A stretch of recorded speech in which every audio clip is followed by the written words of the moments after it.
wai yanzu lalacewan ya kai da cewa idan namiji ya gan mace kyakkyawa yana santa, yana so ya cima burinsa, sai ya zo yana bata uwar gidansa a gabanta.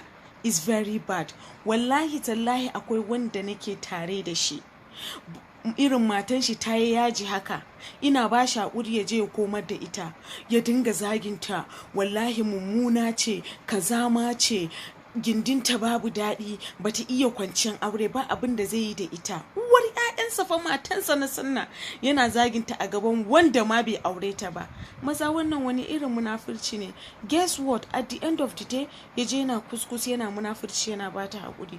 Duk mutum mai fuska biyu bana tare da shi, kuma alhamdulillah na rabu da shi. Ga mai hankali zai gane wa nake nufi. Bana son munafiki, bana tarayya da munafiki, bana tarayya da makaryaci. Allah ya shiryar da maza da mu duka, amin ya Allah. Wallahi Allah, yanzu ina daidai kasuwar Dawanau. Me damuwa na da Dawanau da kake? Me damuwa na da Dawanau da kake? Me sha ruwa na da tafiyanka? Ai kai ba wai na ce muka kai mutumin banza bane, kai mutumin kirki ne, amma kuma ba zan gaya maka ba. Allah ya sawwake, dan alfarman iyayena. Yau ne ka san da iyayena, ni da ka gama cin fuska na ka ce mun ban san darajar su ba.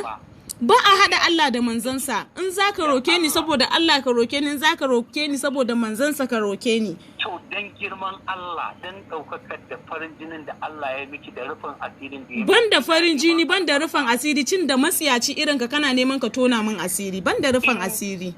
Ina neman alfarmaki ki gaya mun.